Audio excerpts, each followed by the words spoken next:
So, continuing our conversation, I know we talked about in the previous part of the interview that you were involved in a research lab.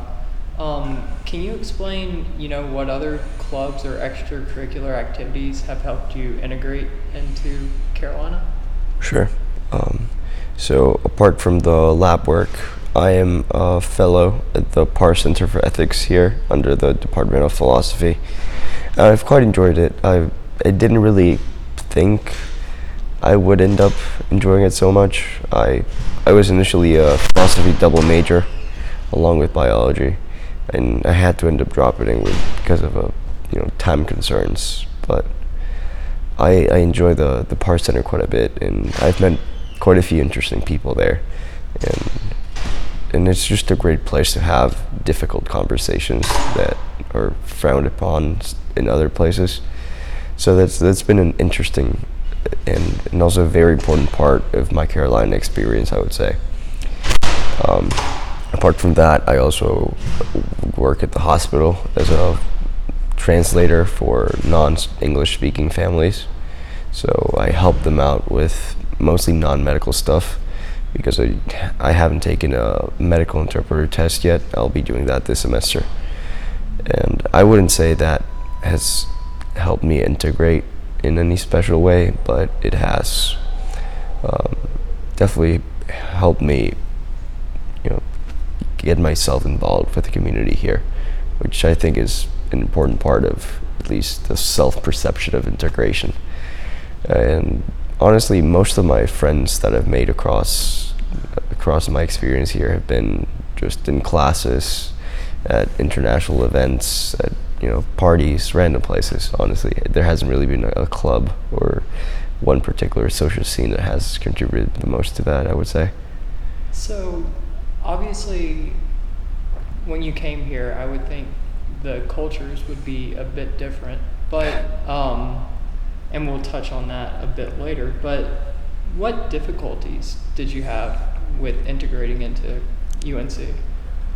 Well, honestly, I didn't really face many difficulties. I was lucky in that over my summer breaks from school back home for college, I would come here because we have different school schedules.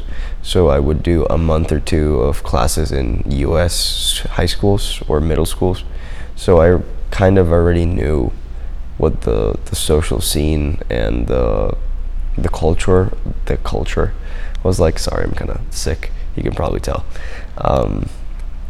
So that there wasn't too much of a shock in that way, I guess. The hardest part was probably the first day because I didn't know anyone at all. And, just getting to know the first few people was probably the hardest part, but that wasn't really too tough because a lot of people are in the same situation, so they all reach out.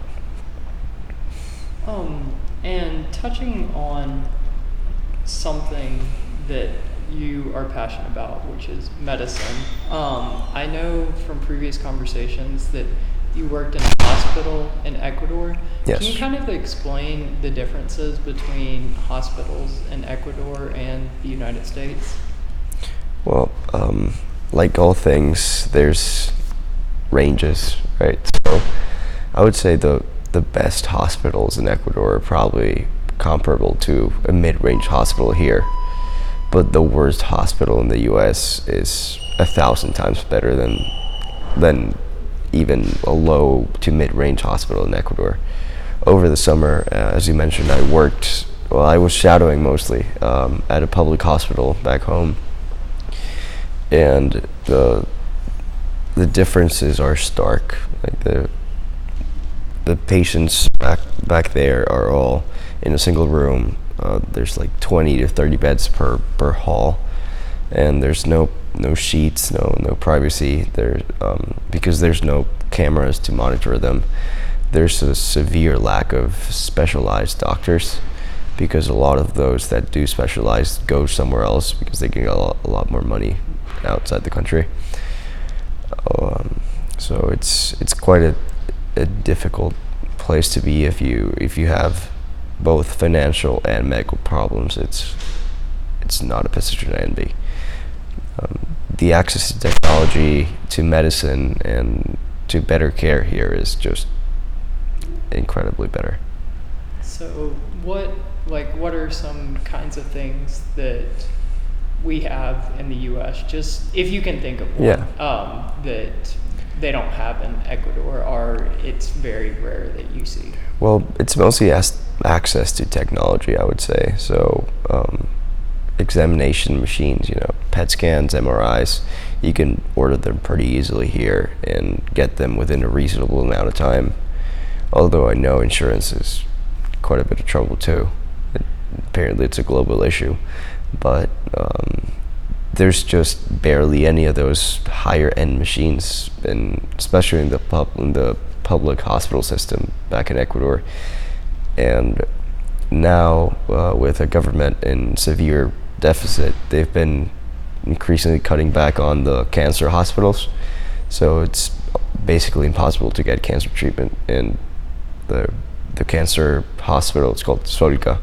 It's already in, I think it's 3 years behind pay, so they haven't paid them for 3 years now.